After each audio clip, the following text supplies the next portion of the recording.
Birding for beginners. Why should we want to know the different names of the parts of a bird? What does it help? Actually, it helps to describe the bird a little bit. This wattled plover is called a wattled plover. Why? Well, it's because it's got wattles. When you say the black-capped bulbul has a yellow vent, what's a vent? When you say tail coverts, what on earth do you mean by covert? Is this a mystery or undercover cop? Is the crowned plover royal game? Well, welcome to Birding for Beginners. Let me try and answer some of these questions without boring you to tears. This picture of the crested barbet should help. We know a lot of anatomy from general life, so we'll just touch on some of the common ones. The forehead, the eye, the chin, we all have one of these. Maybe not a beak. Well, we know what a beak is. It has a lower and upper mandolin. What about coverts? This is a new term. Well, it just means feathers that cover some part of the bird. In this case, the ear coverts, or the feathers that cover the ears. Why is it important to know what an ear covert is? Let's look at the swallows. We have two very similar swallows, the greater striped swallow and the lesser striped swallow. In an article I saw recently, the presenter said that it's easy to tell the difference between the two. The lesser has big stripes and the greater has small stripes. Just to look at the pictures. And lo and behold, you could easily see the difference. The only problem is that in the wild, the birds don't sit next to each other. And knowing what is big and what is narrow without reference is quite a problem. And then, when those swallows are over there, sitting on a branch, you can't tell which is a big stripe or a small stripe. But if you look at the ear coverts, the lesser striped swallow has ear coverts that are rufous or red. The greater striped swallow has whiter ear coverts.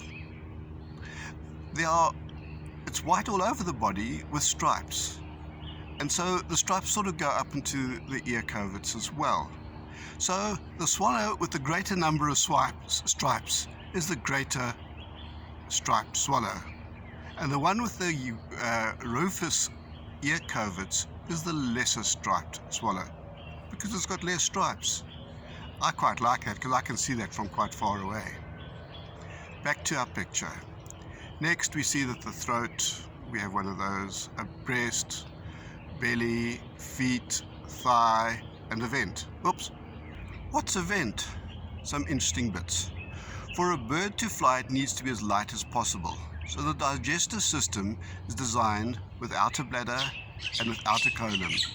Its system is less effective than mammals, and for this reason, it needs to eat more high calorific foods, like seeds, nectar, insects, and so on.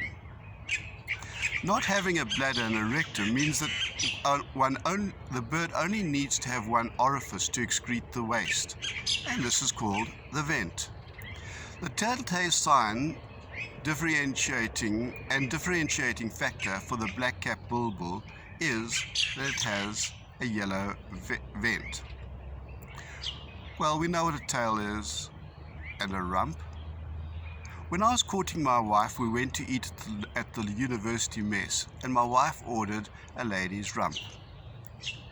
It looked as if the waiter was looking at me when he asked, "How do you like your lady's rump?" I gave him an embarrassed look, and he replied with a blush. You get the picture. The wings are much more complex, so we'll use a grey heron. The coverts are feathers that cover something. In the case of the wings cover the shaft of the main feathers and the skin and the bones of the wing. The primary feathers are a group at the end of the wing and are generally bigger and stronger and do more of the work. The primary coverts, therefore, are the feathers that cover the base of the primary feathers. The secondary feathers are the feathers that are further on down the wing towards the body. And the greater coverts are the coverts that therefore cover the secondary feathers. And the secondary feathers are on the trailing edge of the wing. We have a shoulder blade, or it's called a scapula, the one at the back of your shoulder. These two have their own set of covert feathers, called scapular feathers. Plumes are not covered in the previous picture of the crested barbet, as they don't have plumes, so therefore you can see them on this picture of the grey heron. The leading edge is the front of the wing. These interesting feathers, the allure feathers, are the ones at the front of the wing, but they cover the bones of a finger on the bird. They help to control the primary feathers. The wingspan of a bird is measured from the tip of the primary feathers when stretched out right across the bird to the other end. Let's go back to our crested barbet. I was going to say that a cat carries her kittens by the nape of the neck. This is not quite true. The nape is a bit higher and a junction between the skull and the neck, as can be seen by the rufous-napped lark. The crest is more forward on the head, right on top of the head. You can see that with that grey go-away bird. The crown has nothing to do with royalty. In fact, it is where the crown should sit. Another one of my favorite birds is the crowned lapwing. The crowned lapwing lays its eggs in a shallow indentation in the grass or on stony clearings, and is quite vulnerable to crows and a variety of predators. It's tenacious in its chasing away of these threats. It's amazing. Thank you for watching. I hope this helped.